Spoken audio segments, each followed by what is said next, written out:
I look forward to our time together this afternoon. Dr. Gabriella Duran, feel free to introduce yourself. Good evening. I'm Gabriella Blakey, and I'm the Chief Operations Officer here at Albuquerque Public Schools. And I know everybody had a really long day, so we're really excited that you took time out of your day to join us this evening. But more importantly, it shows the commitment that you have to our kids in Albuquerque, and I'm really appreciative of your commitment and your work that you did all day today and then took the time to come and meet us. I was going through some old papers the other day, and I found my first job in Albuquerque Public Schools. I was making $6.37 as a summer school secretary. And so it just kind of took me back to the road that I've been on to get me to the place I am today. And it's a privilege to be in this position to be able to serve you and the children of Albuquerque. Thank you very much. So let's move on to the questions. More than 1,200 questions were submitted by students, members of the community, parents, staff, and elected officials. We obviously can't ask them all unless they'd like to stay, but we will post them on the APS website. The search firm, McPherson and Jacobson, was tasked with choosing the questions to be used throughout the day. Thanks to everyone who submitted questions. Each finalist will now have 2 minutes to respond to each question. They'll take turns answering first. Dr. Ahart, we'll start with you. We hear a lot of talk about accountability. For what specifically should teachers be held accountable, and what measures should be used to hold teachers accountable? I think that teachers need to be held accountable for engaging in best practice in their classrooms. So I think it's very important that first of all, that the evaluation system that the district uses is one that was developed collaboratively with teachers, and that definitions of the elements in that evaluation are shared. There's a shared understanding of what those mean. I think it's really important that teachers are not held accountable on a one pop-in visit. I know I remember back to my 11 years as a teacher, and I would say that I had one good evaluation where I actually improved my practice as a result of it. So I think that feedback, I think teachers deserve regular feedback that's non-evaluative, but that whatever teachers are held accountable for is something that's been decided mutually between the Teachers Association and administration and approved by the school board. Dr. Blakey. I think the question of accountability is interesting because this question specifically is for what teachers should be held accountable for, but I believe that accountability starts at the top. And so as a superintendent, I believe that the accountability starts with me in improving student outcomes that are, and that is throughout the top level of the district. And the support that we give to teachers is critical in order to have joint accountability. I don't think that accountability should be within one person, but it's joint accountability through the district that we're committed to improving student outcomes. When I was an associate superintendent for Zone 1, which was Albuquerque High, Highland, and Manzano, we had amazing results within our schools, but it was based on mutual understanding of where we knew that students could go and a commitment that we knew that every child every day would grow in school, so that every child that's walking into the classroom is learning something by the time that they leave the classroom. And that it's our responsibility as the district to provide the resources to be able to do that.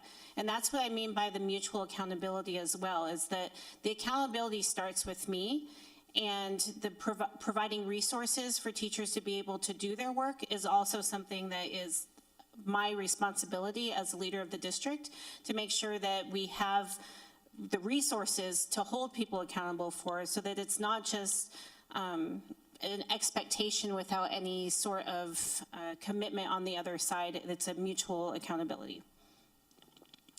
Thank you. Dr. Blakey, you'll answer this one first. Albuquerque Public Schools encompasses families from many diverse backgrounds: Native American tribes, Hispanic, Chinese, Vietnamese, Afghan, Palestinian, and Nigerian. That's just to name a few. How do you plan on best serving our beautifully diverse community? I think that answer is in my commitment that I've had to the children of Albuquerque throughout my career, and my commitment to valuing diversity and equity.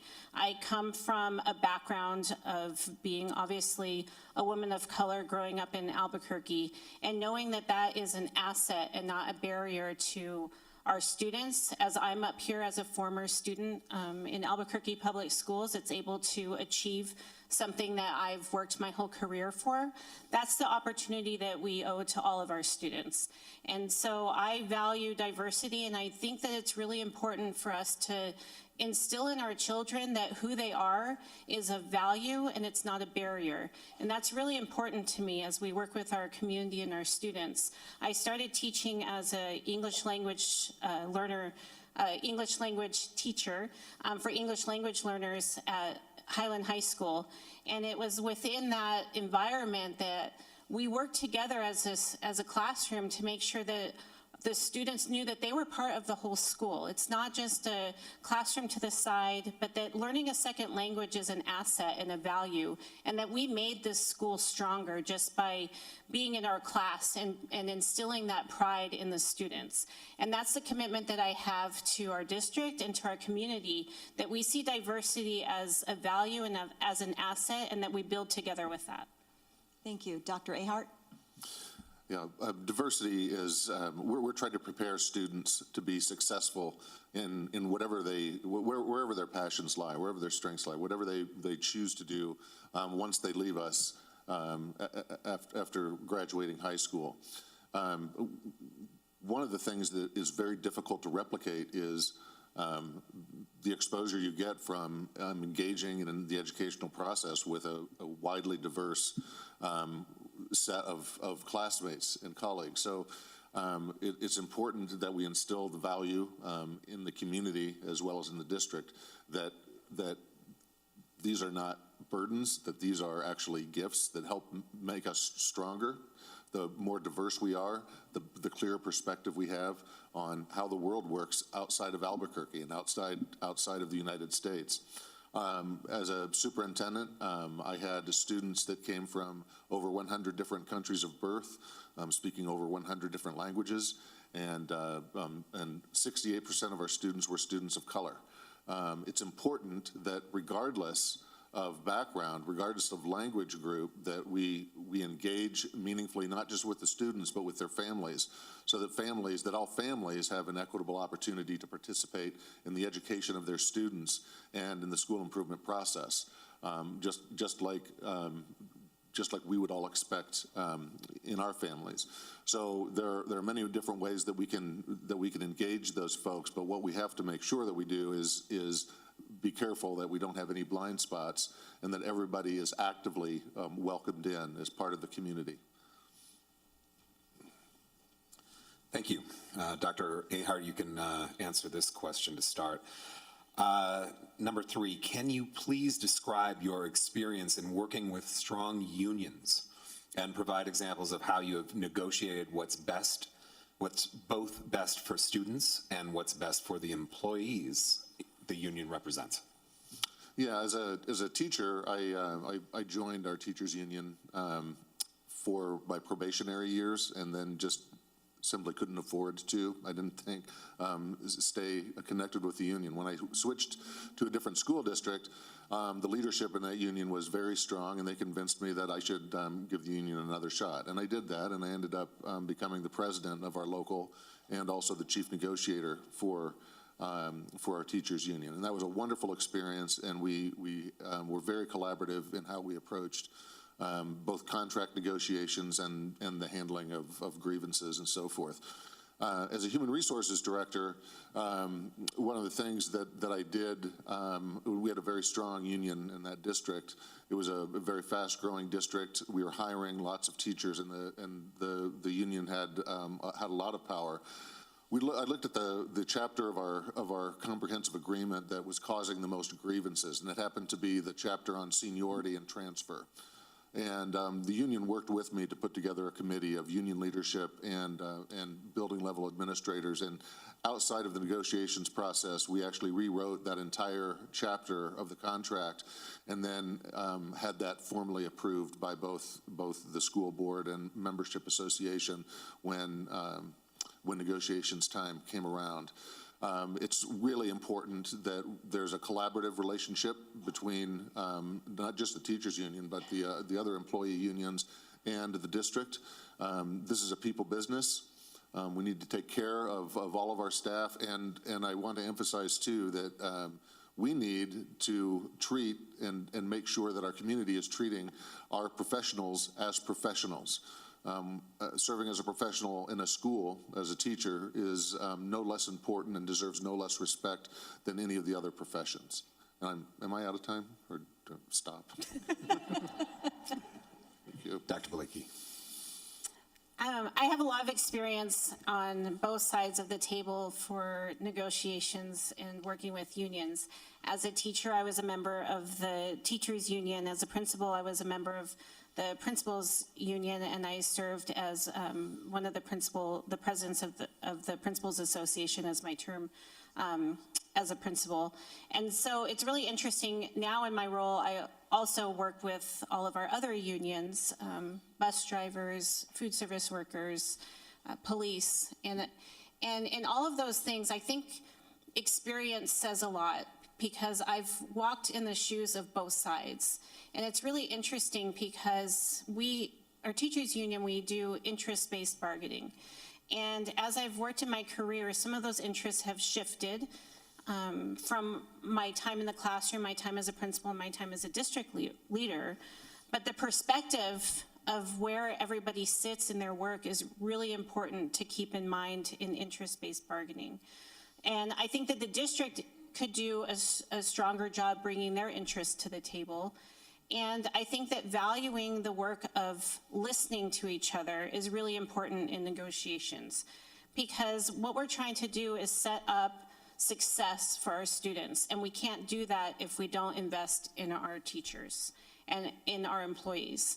And so it's really important in negotiations to listen to what are the conditions that are hindering the ability for teachers to do their job. And our job as the district leaders is to remove those barriers to let teachers do their job. And I think that listening at the table, we get pretty far in being able to address a lot of concerns at a low level when you open up your mind and you listen to what is happening on the other people's shoes, and being able to remove some of those barriers to move forward in the best interest of our students. Thank you. Dr. Blakey, you'll answer this one first. How will you retain our talented teachers, especially now that there are increased training demands, and ensure that teachers are not overwhelmed with requirements so that they can focus on meeting the needs of their students? I will pull out a magic wand to release all requirements from above. So I think that that kind of goes to the other question too, is some of it is listening to what the barriers are and understanding, are some of what is overwhelming teachers or prohibiting their work with students things that the district is putting in place that we could take care of for teachers? Is it a federal requirement? Is it a state requirement? Where is it actually coming from? And in my work in the district, I think that there's a lot of things that we do and we don't know why and we don't know who's requiring it, but it's just a requirement. And I think we need to take a better look at what those requirements are to know if these are requirements that are tied to a federal regulation, a state regulation. Is it an old-time district practice that we don't need anymore? So I think taking a look at what those barriers are is really important to move forward. And listening to teachers to make sure that we are, again, providing the best environment for our teachers to be able to work so that our students can learn. When I was a principal, I learned really early in my career that you can't jump over the adults to get to the kids.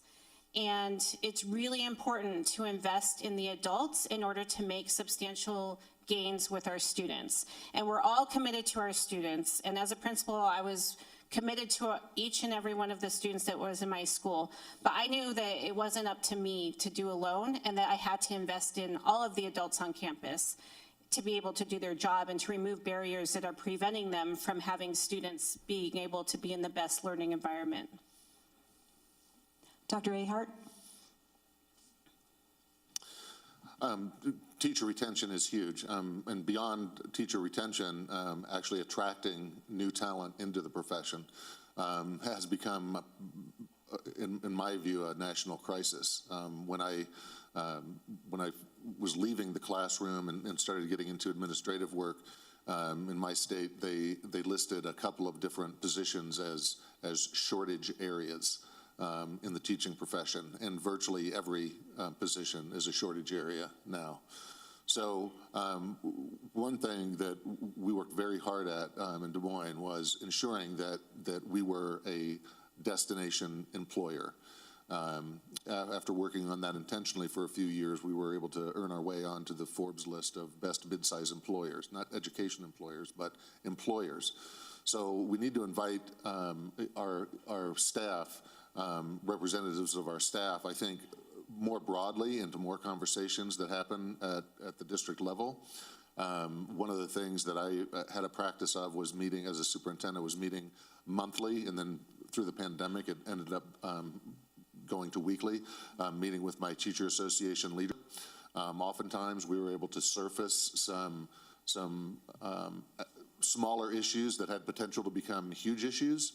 And so we were able to address those more strategically. The other thing we were able to do, I think, is to Dr. Blakey's point, is really understand what's the root cause of this particular concern and figure out how do we get rid of that? How do we overcome that barrier? I'm a big fan of strategic abandonment.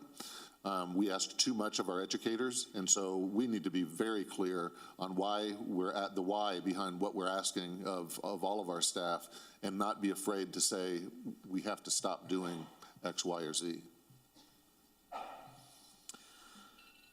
Question number 5 for Dr. Ahart to start. Teachers are struggling to teach, and students are struggling to learn in a distracted and disruptive environment. We seem to have little backing to hold students accountable for their behavior. So what would your plan be to prioritize safety and learning in our classrooms? Safety and learning in our classrooms has to be of paramount importance, and there are no sort of silver bullet, pardon the reference, there are no silver bullet solutions to dealing with that. As our populations become more diverse, as we have more and more students who are in less than ideal housing and home situations, the greater the span of challenges that we have. Not to mention, and this isn't spoken of enough, today we're educating and expected to educate a lot of students that when I was in high school just wouldn't have been a part of the system. There would have been some other place for them to have received services. So what we're being asked to do has grown almost exponentially. We have to engage with families. We have to set clear expectations for what's acceptable and what's not acceptable. However, we can't. Our solution can't be expulsion and suspensions.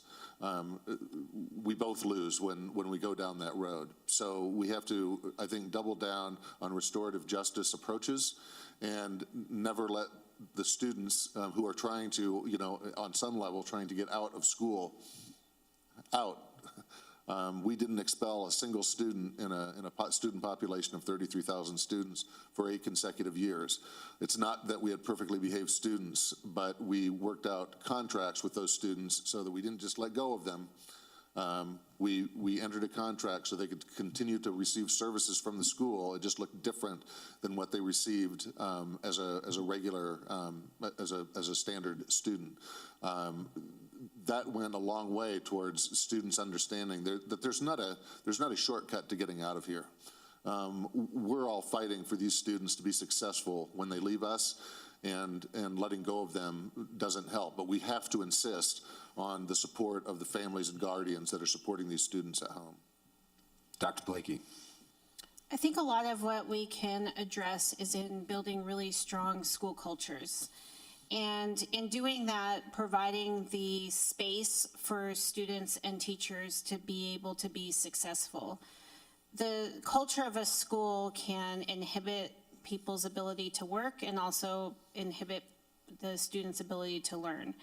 And that goes from everything from having students engaged in their learning, making sure that students are challenged, making sure that students are having curriculum that is accessible yet challenging for them, and that they're engaged in their learning. I think that starts to try to get students to be responsible for their behavior and their learning in creating environments for them.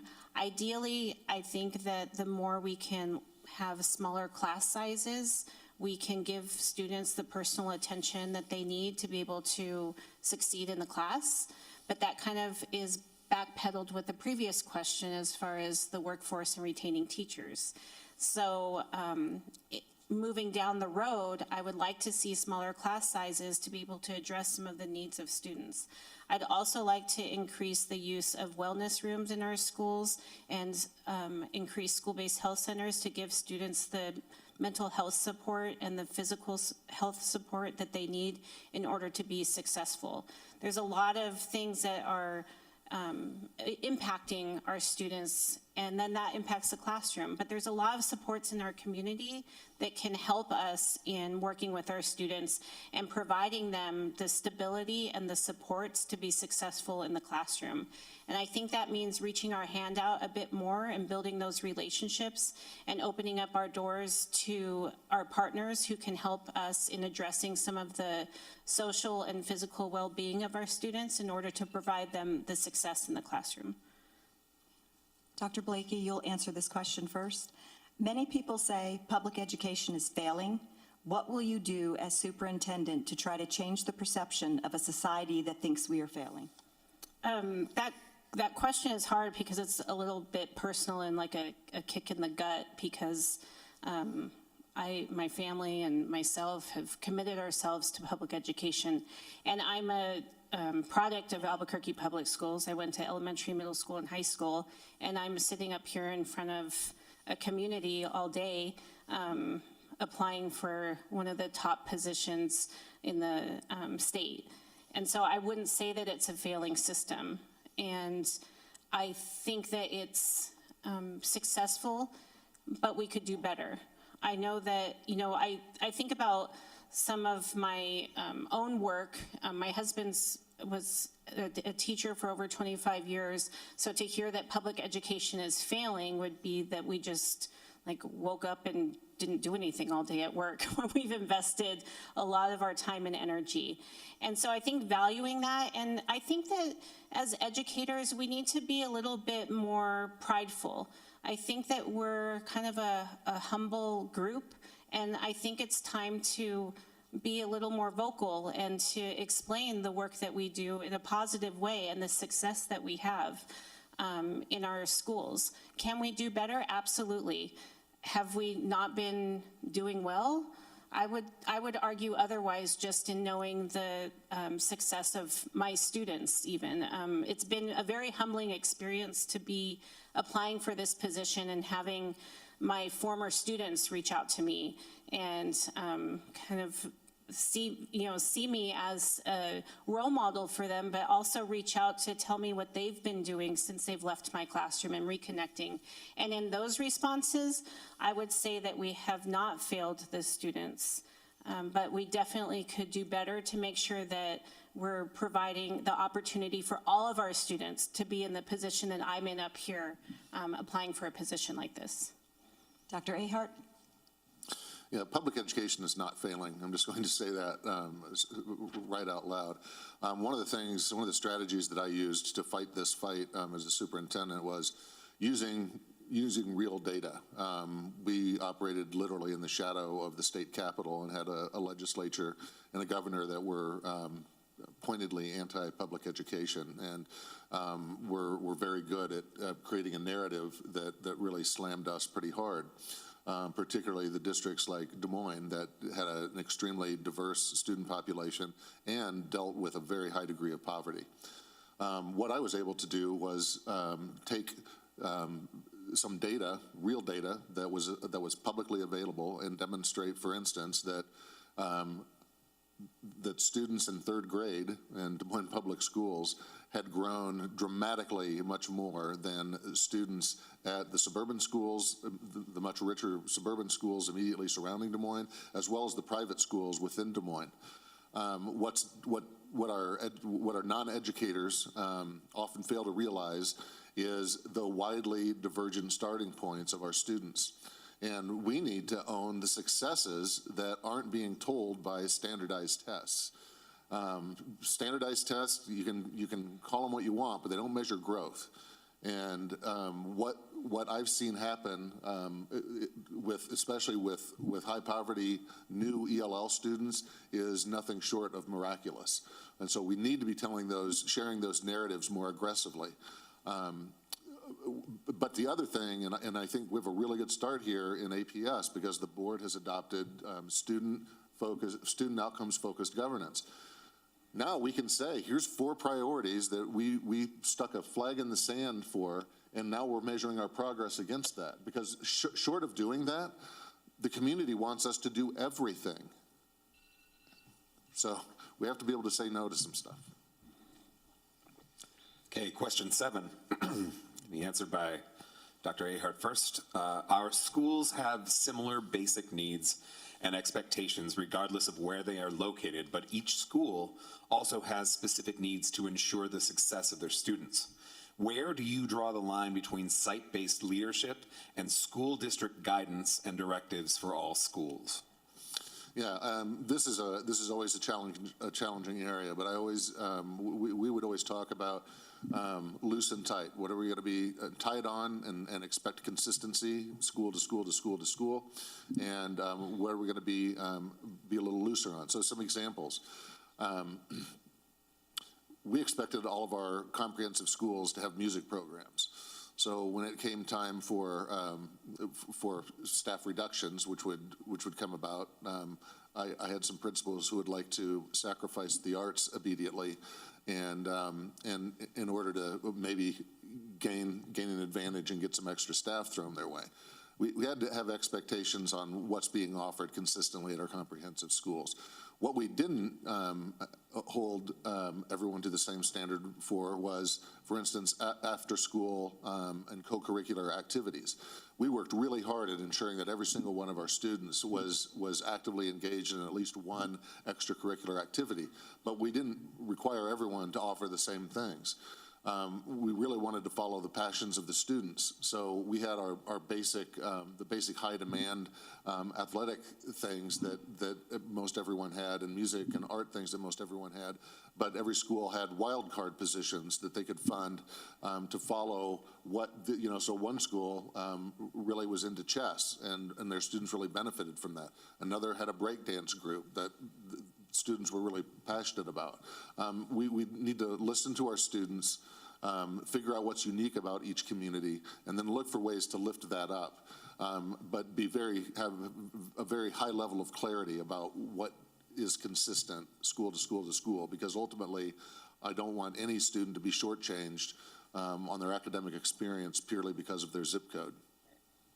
Dr. Blakey. I firmly believe in making sure that the people that are closest to the problem are also in a place where they're closer to developing the solutions. And in my work that I've had with schools in the past as the Associate Superintendent for Leadership and Learning in Zone 1, we developed basically levels of autonomy for schools. So we established kind of a bar of what we know all schools should be able to do and what we provide for all schools. And the goal of the school is to go to and through that bar of level of expectations. And based on where the school is struggling, they have different levels of autonomy. But with levels of autonomy come extra levels of support. So I'm trying to like not be a teacher that's like, can't you see on my PowerPoint right here? But I don't have any, I realize that I'm not showing the graph of the levels of autonomy and the levels of support, but picture it. So the different levels of autonomy and levels of support for the schools. I think that we have strength in our instructional councils to be able to develop the solutions and the decisions of the schools when we're able to use them in the right way. When I was a principal, we brought all of those decisions to our instructional council, and if it's a well-functioning instructional council, you're able to move your school forward in ways that you weren't able to do before if you were working on it alone or not working on it collaborative, or you're just following a checklist from the district of what you're supposed to do. And so I firmly believe that we need to provide schools the opportunity to solve issues for that particular school, but that we also vary our levels of support for the schools based on how the schools are doing with their student-based outcomes. So I hope you really liked my graph that I showed you of the levels of autonomy and support. Dr. Blakey, you'll answer this question first. As a school counselor, we were seeing a growing number of students dealing with mental health concerns. As a superintendent, what would you do to help schools support students that are really struggling with mental health issues? I think we do have a lot of students that are struggling with mental health issues. And I couple that with, we also have a lot of adults in the society that's struggling with mental health issues. And stepping back a little bit, we see that a few years ago, the state was pulling a lot of supports for mental health support. And so we're kind of up against, it's not just APS or Albuquerque or the school, but there have been a string of things that have happened over the course of the year or years that have kind of contributed to this being a larger problem. And our job is to support our students. And it is, painful to see students struggling when they don't know where to get assistance. I remember a few years ago, maybe 6 or 7 years ago, we had a group of students begging the district to help them because they had had so many suicides at their school. And it was really hard to see students literally begging for help from the adults in solving this crisis. And it was through the students that they developed having wellness rooms at schools and being able to have safe places to get help. I think we have to listen to what our students are saying and what they need, and we need to break down the barriers to provide that for them. That being said, I also think we need to increase access for our students in our schools to have mental health services at schools, increasing school-based health centers, and increasing partnerships with outside providers to be able to help our students, because they're here, they come to us, and we need to work with other agencies and other barriers in the state to be able to open up access to provide mental health services for our students. Dr. Ahart? Yeah, certainly there's an increase in mental health needs among our students, but also among adults not just in our profession, but across the society.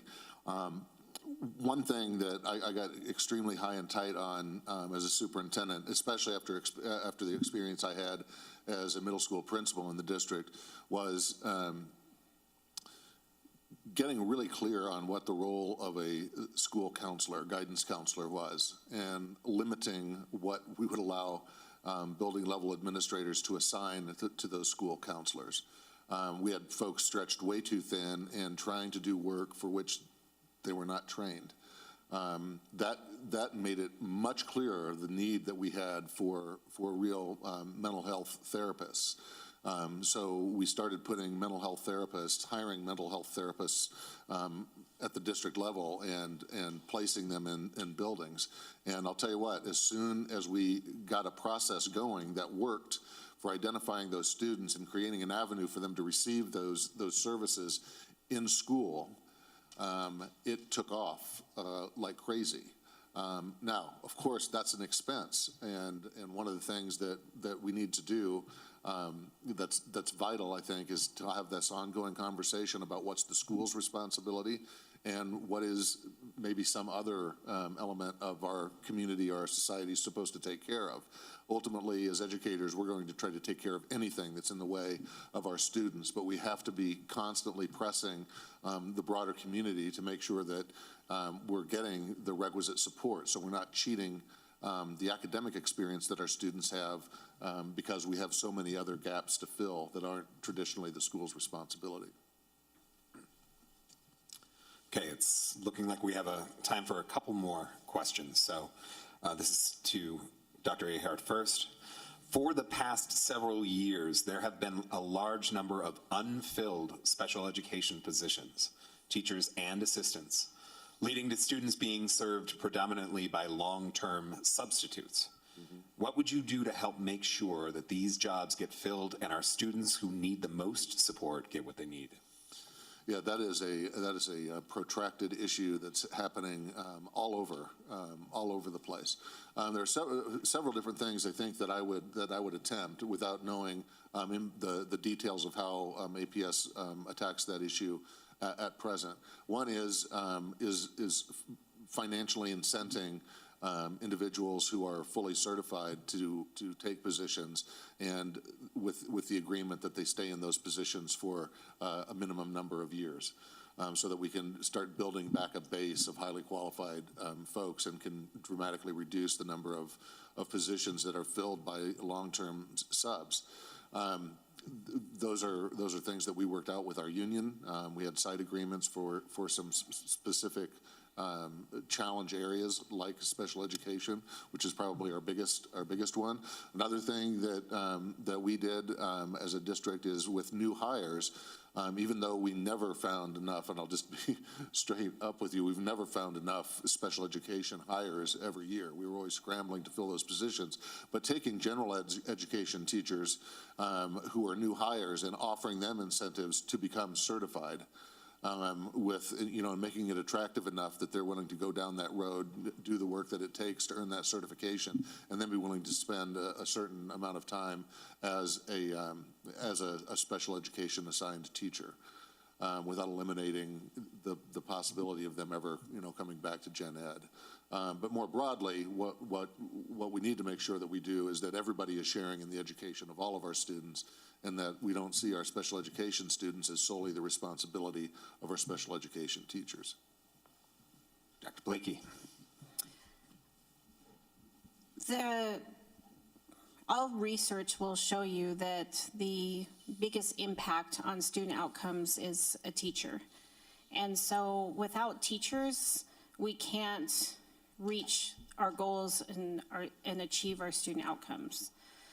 So having substitutes in our classrooms is an urgent need to get teachers that are in the classroom. I teach a class with the university, and I was talking to aspiring principals, and they were asking, like, well, would it be possible for a student to go for 5 years with just having substitutes? And I said, yeah, it is. And so that is an urgent need to be able to fill our classrooms with teachers. Secondly, the reason that teachers leave the profession, not the only reason, the main reason that teachers leave the position is based on culture, school culture, and their working environment. And so we have to look at special education and what is happening in special education in the classroom once teachers are there that's preventing them from being successful and being in the best working environment for them. And so that is of great importance in order to build up the pipeline of teachers, because if we don't eliminate what's keeping people from going into the profession, then we're not going to increase the number of people going into the profession. I have a nephew who just in August stepped into his first classroom teaching special education. And he probably gets really tired of talking to me, but I'm actually trying to listen to him to hear from the ground, of a brand new teacher, what is encouraging him to keep going and what's preventing him to keep going. And I think that is really important so that we can address the need to increase our special education teachers in the classroom. This will be the last question for this session. Dr. Blakey, how will you ensure all departments within the district office work collaboratively and decisions are made in a way that everyone involved has input on the best implementation of those decisions? I think one of the first things, if you all would like to stay for our next session, in my introduction, I have some more specifics that actually address this. But the first thing is to evaluate all of the departments. And I think that it's really important for me as a superintendent to evaluate each of our departments in the district to see what their function is and to see what their connection to the thorough line to the student is. And in doing that, I also would like to see what kinds of issues we have as far as replication and duplication of services. It's also causing confusion at the ground level. That being said, I also, as I talked about in an earlier question, believe that the answers to a lot of our issues are with the people that are closest to the problem. So I firmly believe that we need to listen to schools and that we need to give them more autonomy in decision making and make sure that the district is serving as a resource in eliminating barriers and not causing more barriers for teachers. So examples such as, extra paperwork that needs to be submitted that maybe we could take off the shoulders of teachers, and making sure that when we make decisions at the district level, we're making decisions in the best interest of the child, and we're making it in the best interest of eliminating anything that's taking away from the teacher's ability to teach. Dr. Ahart? Yeah, this is really, really important. Something that I take very seriously as a public servant is stewardship. We can never afford to be duplicating services or having less than quality services being provided by any department. One of the strategies that I used to ensure that we were efficient in this way and were collaborative was I dramatically expanded my cabinet. And I had the thought purely for this issue. Why are we communicating so much, and why do I feel like we are so high and tight on what our priorities are and whose responsibility is what? And we still get this feedback that the left hand doesn't know what the right hand is doing. So I had a small group of my chief officers that met weekly, but we had a much broader, expanded cabinet that met monthly. And those were really intense 3-hour meetings where we problem solved collaboratively. We owned that all of us are responsible for the end result. And just because the head of our special education department thinks there's a huge facilities issue, doesn't mean that it's just the facilities guy's problem. So we had a way of collaborating across departments, and then we checked with building level staff by doing really short, so it wasn't time consuming, but very short surveys for each of our departments on a consistent and regular basis, so that we had data sets, I had data sets to help evaluate whether we were meeting the mark and really serving as supports for our building level teams, or if we were really getting in the way, and then make adjustments according to what our building data told us. Thank you. As we conclude the employee forum, we'd like to ask each finalist to take a minute to share some final thoughts. Dr. Ahart, you may begin.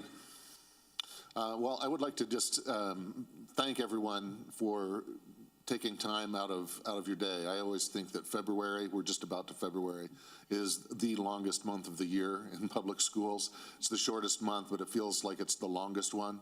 I know that at the end of a long day, coming here maybe wasn't something that was particularly appealing, but it speaks to the culture in the district that this many people have this level of interest and have invested time. I have I have two sisters who are teachers. One's an elementary teacher in Minnesota. One's a middle school teacher in Illinois. I have a sister who's an occupational therapist in schools in Grand Junction, Colorado, a teacher who's got her master's in public health education. She's a nurse by trade, but works mostly with severe special education students, and a brother who has spent his career working for Job Corps of Iowa in various capacities. This is important work, and I salute all of you for your dedication to the district, and hopefully look forward to having a chance to collaborate with you further. Thank you. Dr. Blakey, please share some thoughts. We would love to have you come to our next session so that you can hear more about us. I also want to thank you for all of the work that you do. Teaching in my career was one of the most rewarding experiences that I've had. And like I said, just having students reach out to me in the past couple of weeks has reminded me of what our work really is about. And we can only do it together, that every employee in the district rallies around the students together. And I believe that we have the people in the district that are committed to our children, and that we need to work together to be able to support our students and to be able to have the opportunities for all of them to achieve their dreams and to be able to get to the highest level in their life that they strive to do. And I know that we all are committed to being able to do that, and that we can work together and rally together around our kids. And so I thank you for your time, and we'll see you all at 6 o'clock. Thank you. Okay, we're going to take a short break, return at 6 p.m. To continue to get to know these two people who want to be the next APS superintendent. So remember, the APS Board of Education wants to hear from you. Before you leave today, please share your feedback on the two finalists using the QR codes that are posted around the room or on the purple cards that you may have picked up near the door. If you prefer, there are blue forms that you can fill out and leave in the basket near the main door. And board members will use this feedback tomorrow as they decide who will be the next superintendent of APS.